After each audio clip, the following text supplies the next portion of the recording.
Nathan and Peter Pan's courageous rescue in Neverland. Once upon a time, in the magical land of Neverland, there lived a brave boy named Nathan. Nathan was just 5 years old, but he had a heart full of courage and imagination. He loved to hear the stories of Peter Pan, the boy who could fly and never grew up. One night, as Nathan was drifting off to sleep, he heard a gentle whisper. It was Peter Pan, who had come to take him on an extraordinary adventure. "Nathan, I need your help," Peter Pan said with a twinkle in his eye. "Captain Hook is planning to take over Neverland, and only we can stop him." Without hesitation, Nathan jumped out of bed and followed Peter Pan to the window. With a sprinkle of fairy dust and a lot of imagination, Nathan found himself soaring through the starry night sky, hand in hand with Peter Pan.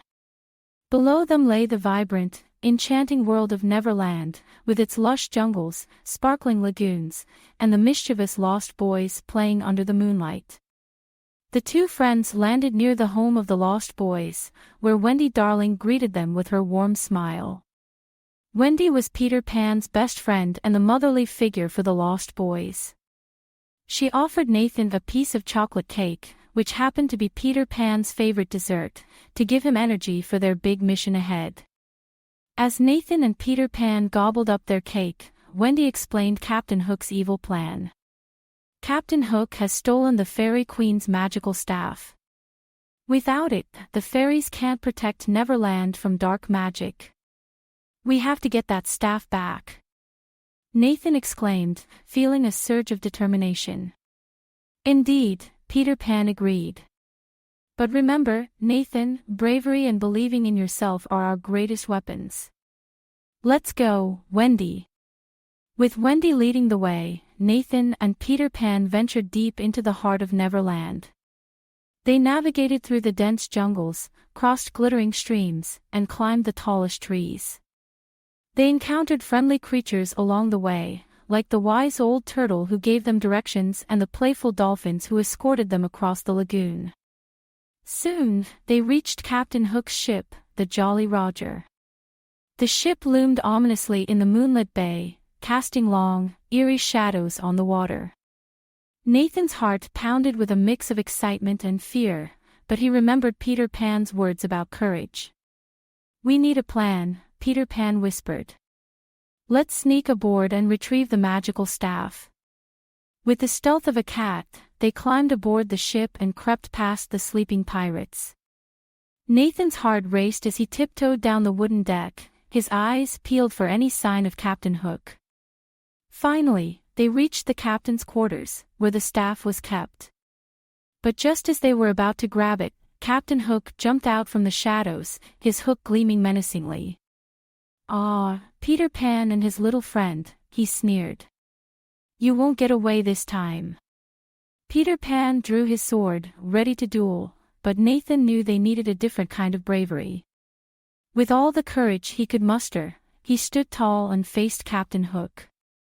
"We believe in ourselves, and we believe in the magic of Neverland." At that moment, the staff in Captain Hook's hand started to glow. The light grew brighter and brighter until it enveloped the entire ship. Hook, blinded by the light, dropped the staff and stumbled backward.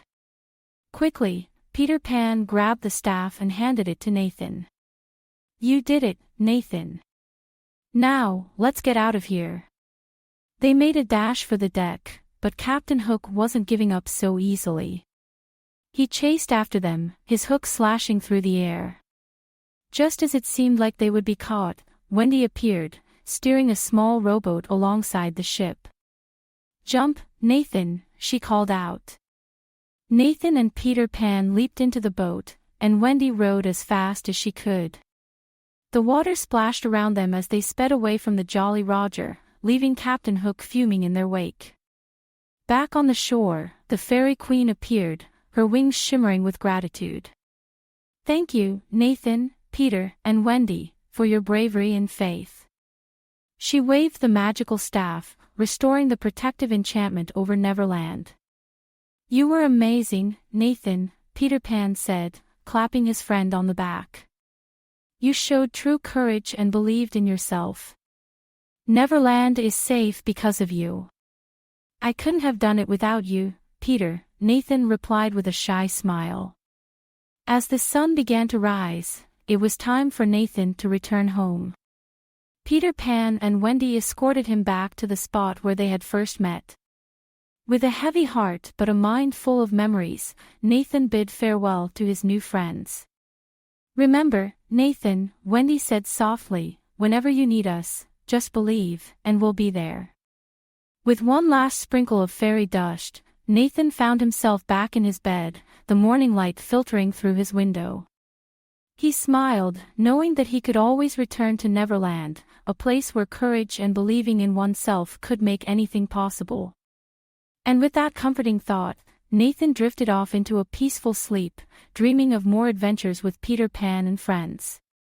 Created by a kid and their parent using Talebot, click the link in the video description to create your own story.